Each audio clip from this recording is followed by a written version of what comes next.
नमो ब्राह्मण देवाय गोब्राह्मण हिताय च जगद्धिताय कृष्णाय गोविन्दाय नमो नमः। आराध्य भगवान् ब्रजशततनय तद्धाम बिन्दावनम् काचित् उपासना वजवधूवर्गेण जा कल्पिता।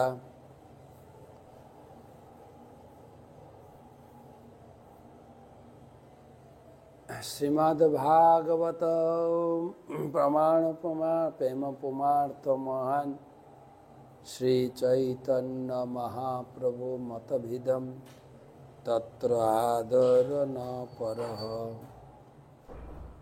जय श्री कृष्ण चैतन्य प्रभु नित्यानंद श्री अद्वैत गदाधर श्रीवासदि श्री गौर भक्तबिंद।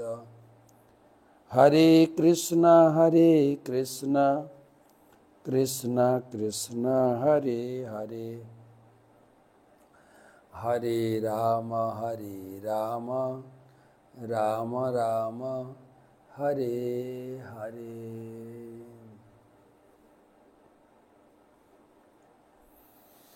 তো আমরা আলোচনা করছিলাম কালীয় দমন, কালীয় দহ লীলা।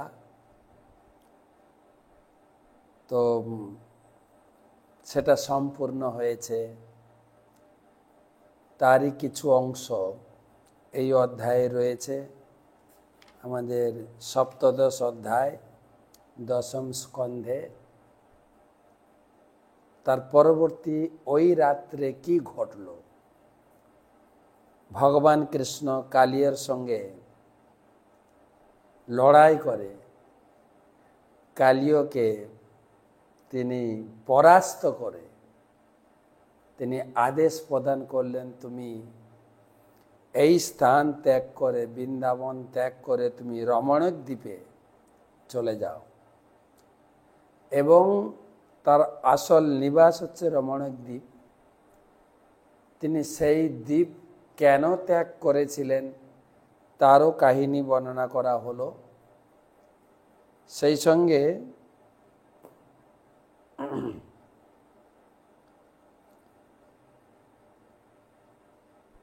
পুনরায় ভগবান রমণক দ্বীপে পাঠালেন এবং অভয় বাণী দিলেন যে গরুড় তোমাকে আক্রমণ করবে না, বা গরুড় তোমার মস্তকে আমার পদচিহ্ন দর্শন করে গরুড় তোমাকে সম্মান করবে, তোমাকে খাবে না, তুমি নির্ভয়ে যেতে পারো। তিনি চলে গেছিলেন। ভগবান কৃষ্ণ জল থেকে উঠলেন। এতক্ষণ 2 ঘন্টা তো কালিয়র বেষ্টনে ছিলেন। এতক্ষণ জলে কালিয়র সঙ্গে যুদ্ধ করা, জলের ভিতরে থাকা। আমরা দেখি না, আমরা খুব গরমের দিনে খুব জলে থাকতাম। সকালবেলা তখন মর্নিং স্কুল হতো গরমের দিনে। সকালবেলা কখনো কিছু খেয়ে যেতাম, কখনো বা খুব তাড়াহুড়া করে স্কুলে চলে যেতাম। স্কুল থেকে ফিরে এসে টিফিন খেয়ে সেই যে 10টা 11টার সময় জলে পড়তাম, 1টা 2টো 3টে পর্যন্ত জলে থাকতাম। জলে সাঁতার দেওয়া, জলে স্নান করা, অনেক কিছু।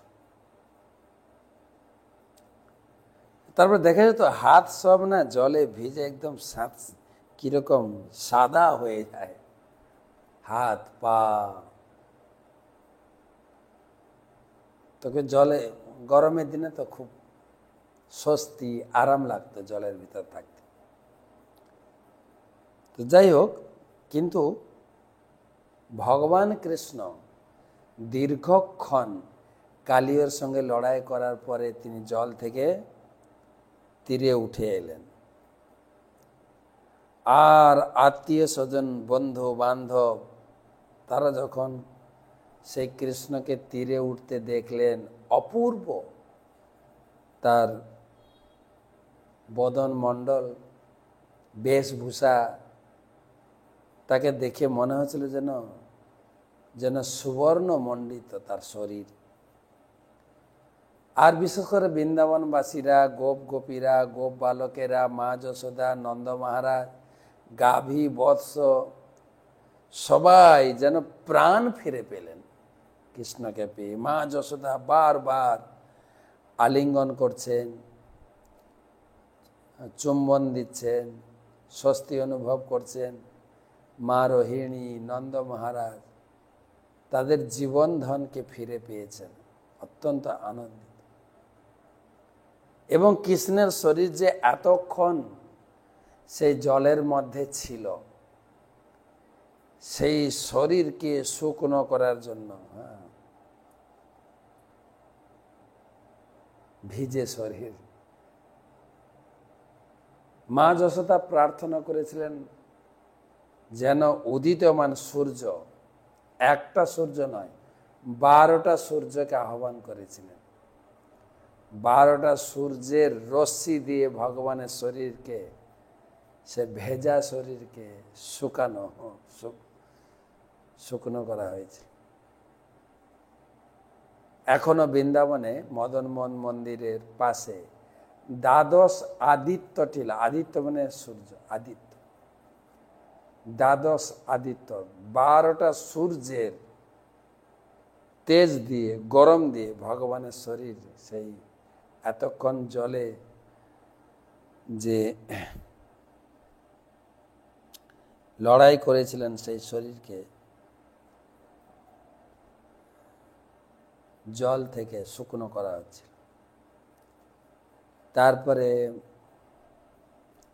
বলরাম কৃষ্ণকে আলিঙ্গন করেন। বলরামের ভিতরে অতটা ভেঙে পড়া বা উদ্বিগ্ন হওয়ার কিছু ছিল না। বলরাম জানতেন কৃষ্ণ কি করছেন না করছেন, সব জানতেন।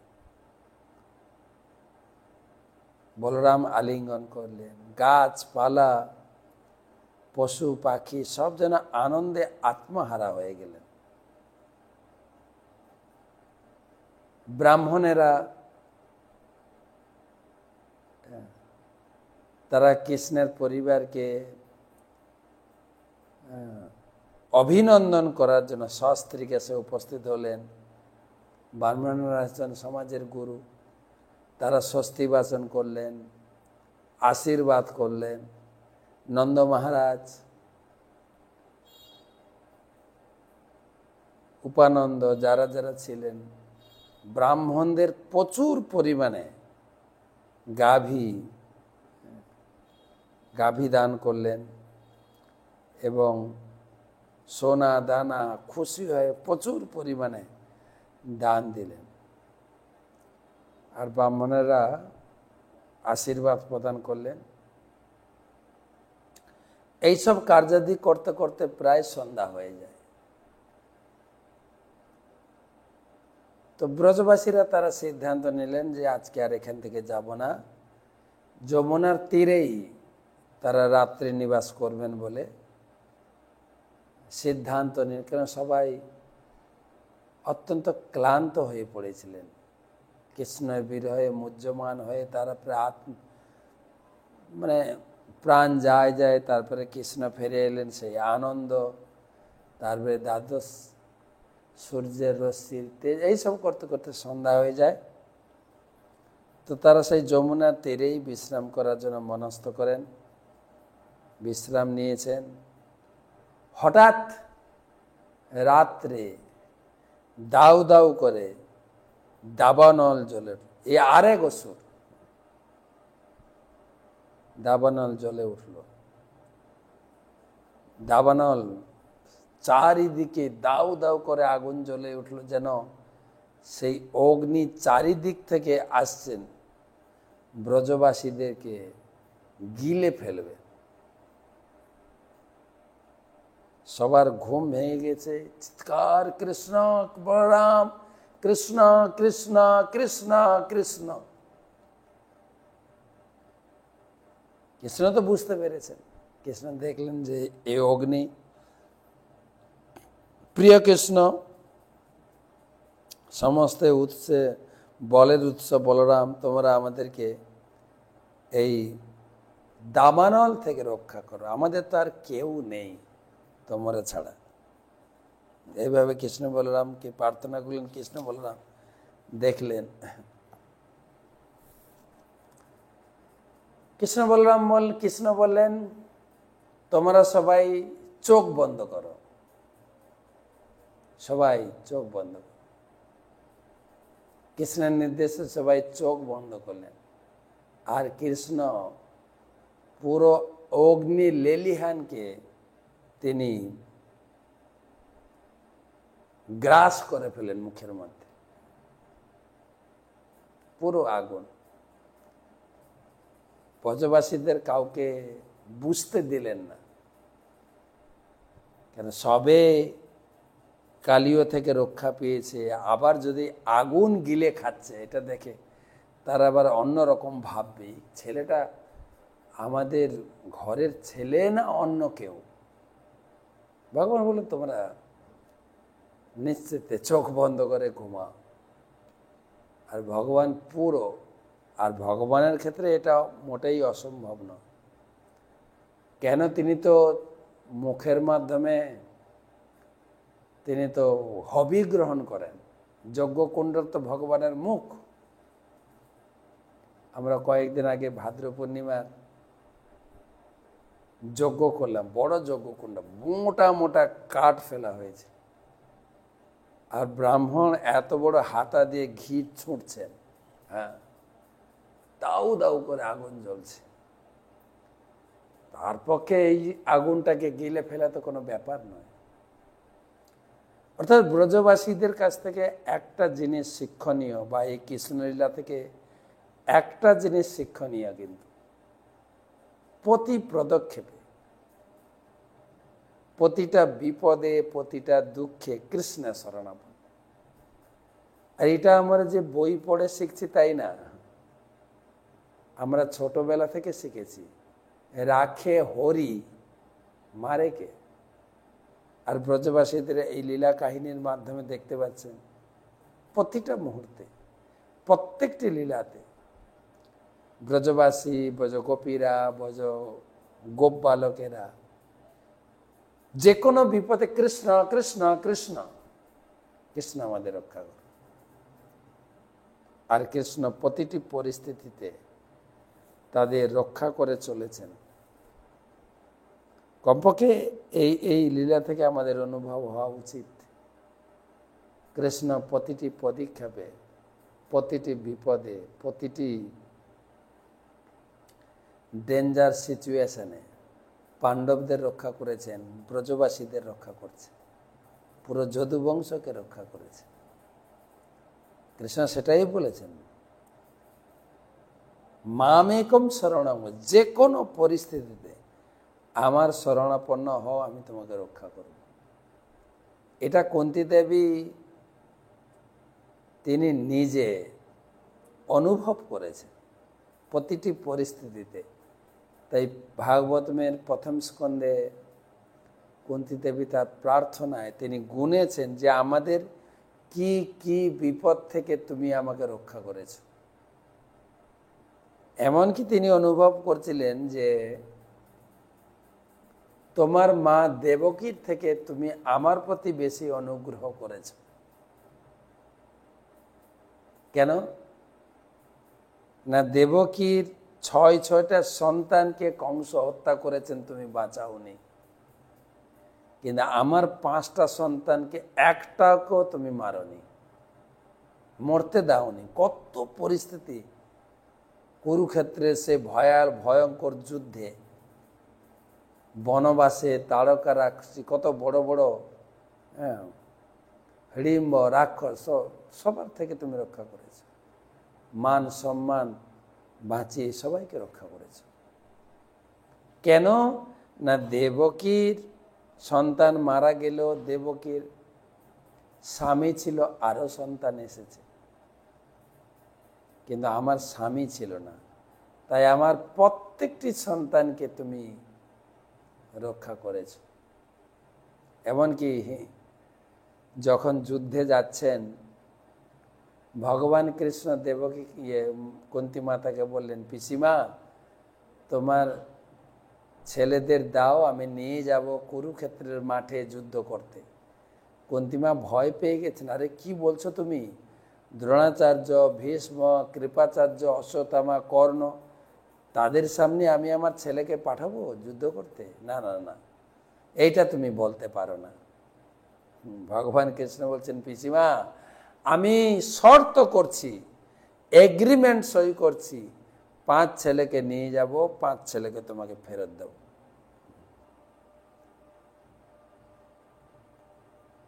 কুন্তিমা বললেন, তুমি সই করো। আর সেই 5 ছেলেকে তিনি ফেরত পেয়েছিলেন। তো এই যে কেবল যে কৃষ্ণ রক্ষা করবেন বলেছেন গীতায়, কন্তেয় প্রতিজানি নমে ভক্ত, শুধু না, তিনি এই সব লীলার মাধ্যমে তিনি দেখাচ্ছেন প্রতিটি পরিস্থিতিতে কৃষ্ণৈক শরণম যথা, কৃষ্ণ শরণাপন্ন।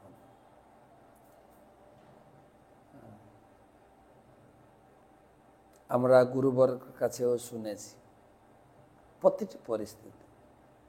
আমরা সবসময় গাড়ির উপরে থাকি, গাড়িতে করে প্রচার, মোটরসাইকেল, কার, বাস, ট্রেন, হাই রোডে সবসময় বিপদের সম্মুখীন, সবসময়। গতকালকে যখন আমরা ফিরছিলাম কলকাতা থেকে, সাঁ সাঁ করে গাড়ি ছুটছে, যে কোনো মুহূর্তে 2টো গাড়ি কৃষ্ণই কৃষ্ণ। যখনই ড্রাইভার গাড়ি স্টার্ট দেবে, মুখ থেকে স্বাভাবিক বেরোয়, নরসিংহদেব ভগবান কি জয়। তো ভগবান দাবানল থেকে রক্ষা করলেন। সবাই আত্মীয় স্বজন, বন্ধু বান্ধব, গোপাল সবাই কৃষ্ণের যশ কীর্তন করতে শুরু করলো। গোবিন্দ জয় জয়, গোপাল জয় জয়, গোবিন্দ জয় জয়, গোপাল জয় জয়, রাধা রমন হরি গোবিন্দ জয় জয়। কৃষ্ণের কাছ থেকে আমরা সব সময় কিছু না কিছু বিপদ আপদ থেকে ভগবান আমাদের রক্ষা করেছেন। বিপদ তারণ মধুসূদন। কিন্তু আমরা বিপদ থেকে মুক্ত হয়ে ভগবানকে ভুলে যাই। ব্রজবাসীরা ভুলছে না। কুন্তী মা তো বললেন, তোমাকে ভুলবো কি, তুমি একটা আমাকে বর দাও তো। বলে, পিসিমা কি বর চাইছো বলো? বলে, আমার জীবনটা বিপদে ভরে দাও না। বিপদতা শস্য তত্র তত্র জগৎগুরু, হে জগৎগুরু কৃষ্ণ, বিপদটা শাশ্বত করে দাও, পার্মানেন্ট করে দাও, তাহলে তোমাকে মনে রাখতে পারবো। বিপদ থাকলে ভগবানকে লোকে মনে করে, বিপদ চলে গেলে তো সুখে আত্মহারা, সুখে থাকলে ভূতে কিলাই বলে। তাই এই কৃষ্ণলীলার মাধ্যমে বুঝতে পারছি সদা সর্বদা কৃষ্ণ শরণে আমরা সবসময় সুরক্ষিত থাকব। কৃষ্ণ নামটা উচ্চারণ করলেই, হরি বলে তাকে ডাকলেই হরির দায়িত্ব পড়ে যায় আমাকে রক্ষা করার। সেই জন্য তার নাম হরি। হরি যিনি সমস্ত দুঃখ আরতি বিপদ থেকে তিনি রক্ষা করেন, তার নাম হরি। তো আমরা পরবর্তী অধ্যায় পড়ব কালকে। আজকে ভাগবতম থেকে পড়ি।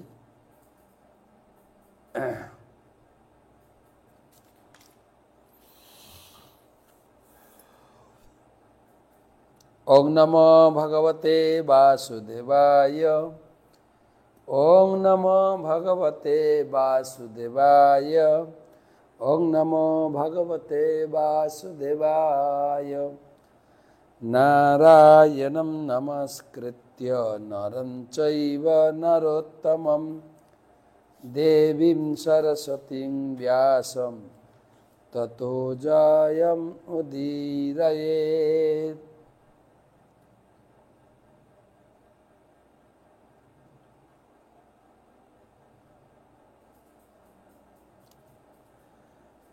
তমাদিদেবং করুণানিধানং তমালবর্ণং সুহিতাবতারং অপার সংসার সমুদ্র সেতুং ভজামহে ভাগবত স্বরূপম।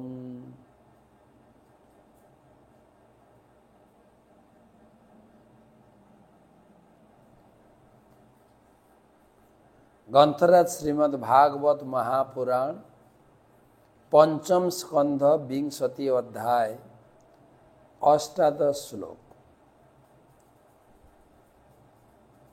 প্রথমে গুরুদেবের চরণে প্রণাম করে তার অহেতুকী আশীর্বাদ প্রার্থনা করি। নমো বিষ্ণুপাদায় কৃষ্ণপ্রেষ্টায় ভূতলে শ্রীমতে জয়পতাকা স্বামী নীতি নামিনে নম আচার্যপাদায় নিতাই কৃপা প্রদায়িনে গৌরকথা ধামোদায় নগর গ্রামতারে। তথা ঘৃতৎ দাত বহি ক্রঞ্চ দীপ দ্বিগুণ সমানেন ক্ষীরদেন পরিত উপকুপ্ত বৃত যথা কুশদীপ।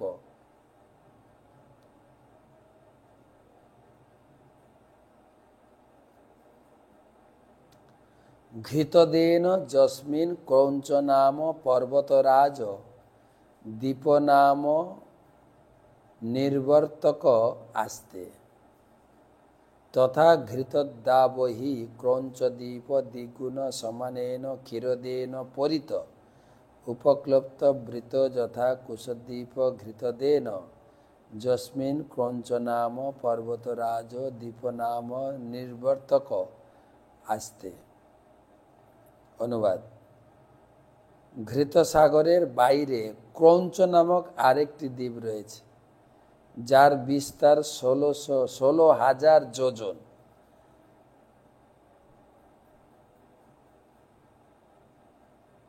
এক কোটি 28 লক্ষ মাইল। ঘৃত সমুদ্রের বিস্তারের দ্বিগুণ। কুশদ্বীপ যেমন ঘৃত সাগরের দ্বারা পরিবেষ্টিত, ক্রৌঞ্চ দ্বীপ তার সমান বিস্তার সমন্বিত ক্ষীর সাগরের দ্বারা পরিবেষ্টিত। ক্ষীর। ক্রৌঞ্চ দ্বীপে ক্রৌঞ্চ নামক এক বিশাল পর্বত রয়েছে, যা থেকে এই দ্বীপটির নামকরণ হয়েছে। এই ছিল বলা যায় পঞ্চম দ্বীপ। টোটাল সপ্তদ্বীপে পরিবেষ্টিত এই ভূমণ্ডল বা ব্রহ্মাণ্ড সপ্ত সাগর, সপ্ত দ্বীপ, সপ্ত মহাদেশে গঠিত।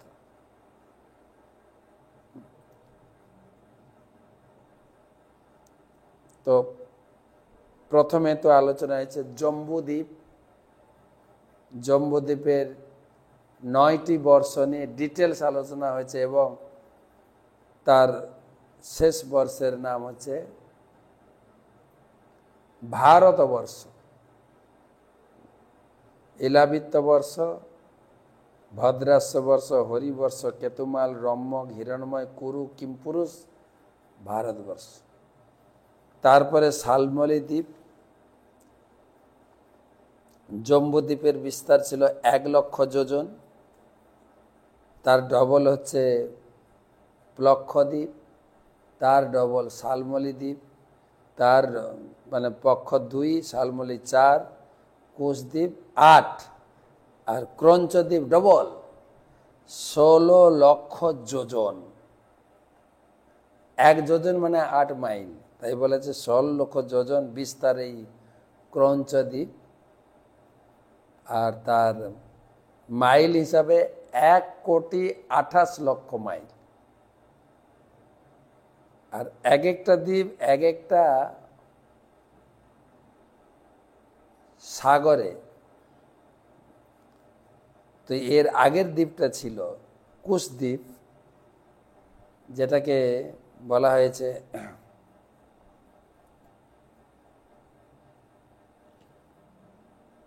ঘৃত সমুদ্র দ্বারা পরিবেষ্টিত ছিল। এখন ক্রঞ্চ দ্বীপ ক্ষীর সাগরের দ্বারা পরিবেষ্টিত।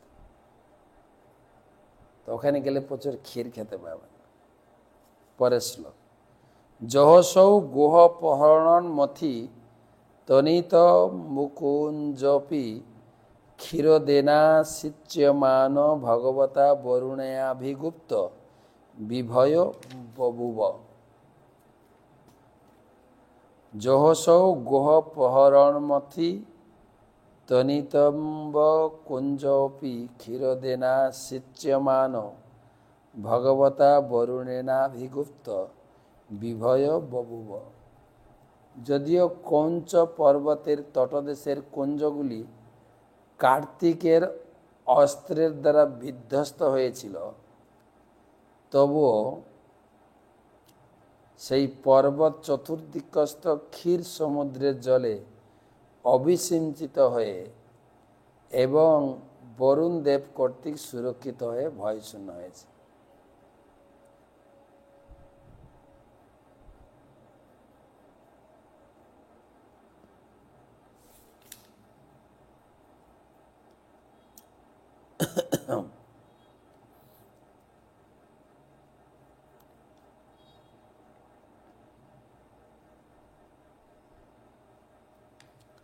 তো ক্রঞ্চ দ্বীপে বরুণ হচ্ছেন উপাস্য দেবতা। এর আগে চন্দ্র, সূর্য, পদ্মুম্ন, কামদেব। আর ক্রঞ্চ দ্বীপে আরাধ্য দেবতা হচ্ছেন বরুণ দেব।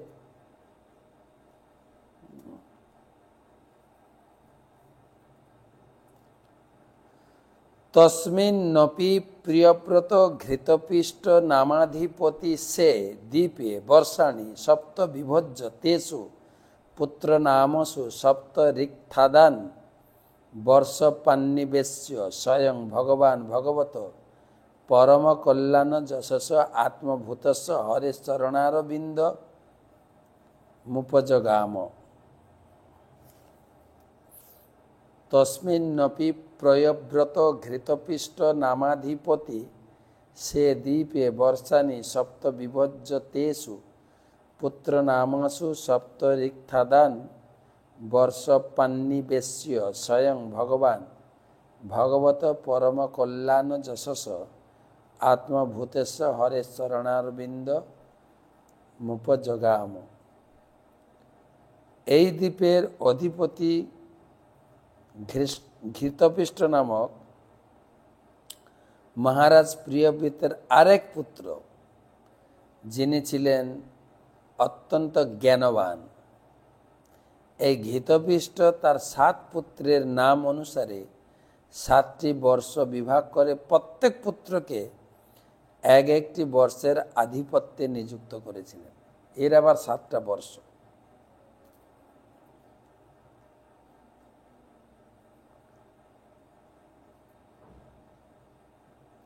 তিনি স্বয়ং গৃহস্থ জীবন থেকে অবসর গ্রহণ করে সমস্ত আত্মার আত্মা, সমস্ত কল্যাণকর গুণ সমন্বিত ভগবানের শ্রী পাদপদ্মের শরণাগত হয়েছিলেন। এইভাবে তিনি সিদ্ধ লাভ করেছিলেন। প্রিয়ব্রতের 7 পুত্রের মধ্যে এক।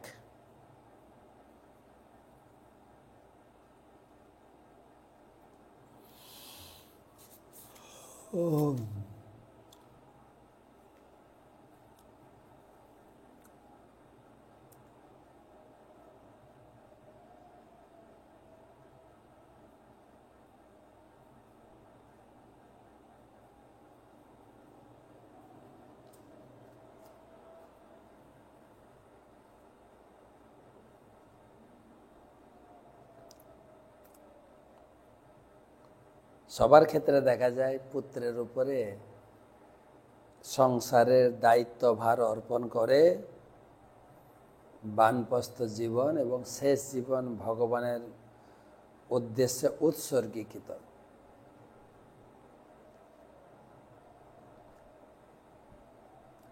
এই দ্বীপে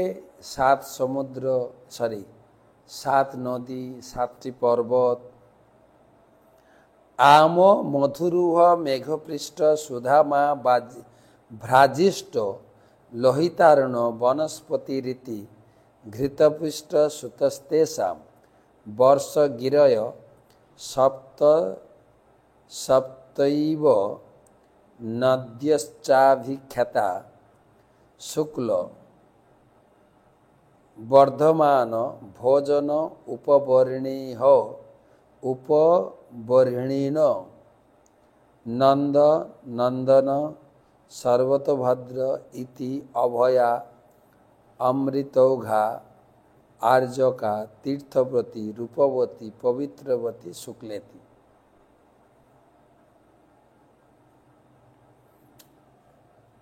একটাই শ্লোক গদ্যাকারে।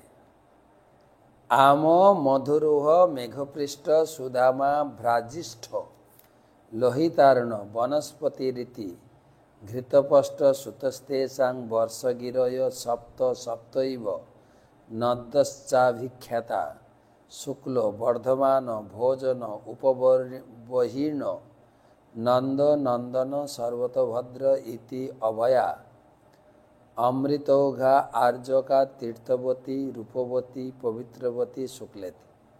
অনুবাদ: মহারাজ ঘৃতপৃষ্ঠের পুত্রদের নাম ছিল আম, মধুরুহ, মেঘপৃষ্ঠ, সুধামা, ভ্রাজিষ্ঠ, লোহিতাবর্ণ, বনস্পতি। সেই শ্বেতদ্বীপে 7টি বর্ষের সীমা নির্ধারণকারী 7টা পর্বত, 7টি নদী। সেই পর্বতগুলির নাম শুক্ল, বর্ধমান, ভোজন, উপবর্ণীন, নন্দ, নন্দন এবং সর্বতোভদ্র। সেই নদীগুলির নাম অভয়া, অমৃতৌঘা, আর্যকা, তীর্থবতী, রূপবতী, পবিত্রবতী এবং শুক্লা। 7টা পর্বত, 7 পুত্রের নাম এবং 7 নদীর নাম। যাসামভ্য পবিত্র মমলোমু পর্যুঞ্জানা পুরুষ ঋষভদ্র বীণ দেবক সংজ্ঞা বর্ষ পুরুষা আপময়ম দেবপমাম পূর্ণেনাঞ্জলিনা যচন্তে। যাসামম্ভ পবিত্র মমলমু পজুঞ্জানা পুরুষ ঋষভদ্র বীণ দেবক সংজ্ঞা বর্ষ পুরুষা আপময়ম দেবপমাম দেবমপাম পূর্ণেনাঞ্জলিনা যজন্তে।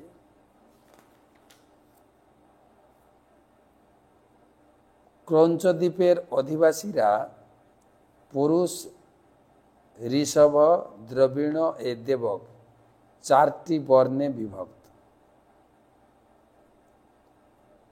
4 ধরনের অধিবাসী ছিলেন: পুরুষ, ঋষভ, দ্রবিণ, দেবক। তারা সেই পবিত্র নদীর জল সেবা করে থাকেন। তারা জলে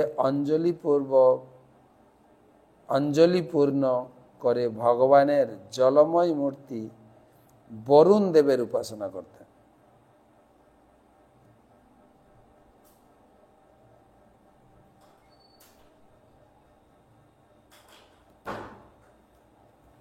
বরুণ দেবের উপাসনা।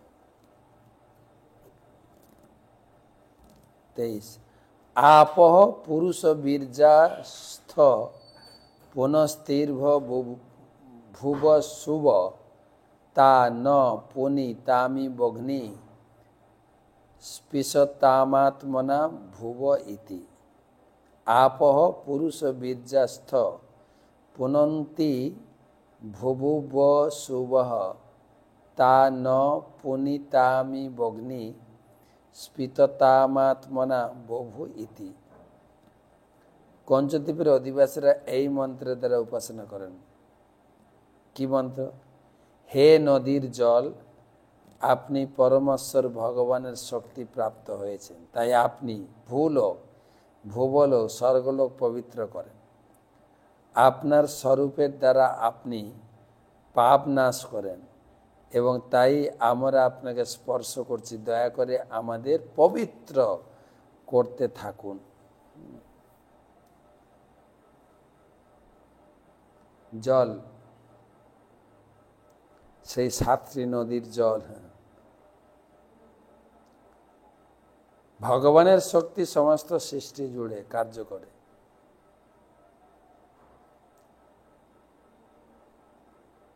নদীগুলোও ভগবানের শক্তি। নিয়মিতভাবে সেই সমস্ত নদীতে স্নান করে পবিত্র হন। প্রকৃতপক্ষে দেখা যাচ্ছে যে বহু মানুষ যেমন গঙ্গায় স্নান করে রোগমুক্ত হয়েছে, তেমনি ক্রঞ্চদ্বীপবাসীরা সেখানকার নদীগুলিতে স্নান করে নিজেদের পবিত্র করেন। আমার মনে পড়ে, গতকালকে আমি কলকাতায় ছিলাম, রাত্রে তো মায়াপুরে চলে আসি,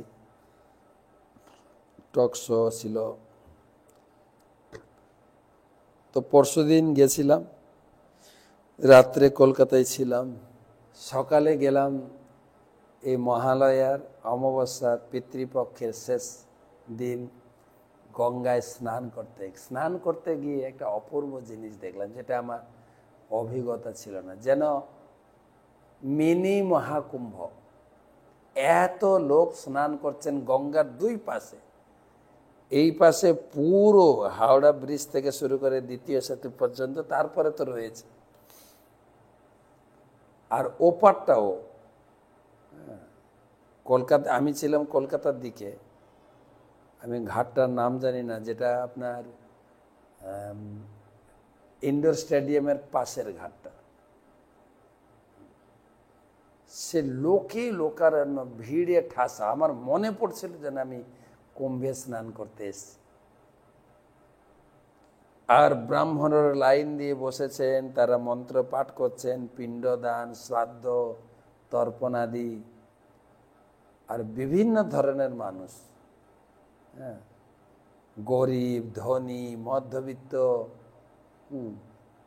কত ধনী বাড়ির পরিবারের লোকেরা, আর বিভিন্ন ধরনের ভক্ত, দেবী ভক্ত, শিব ভক্ত, বিষ্ণু ভক্ত, অনেক ইস্কনের লোকদের দেখলাম।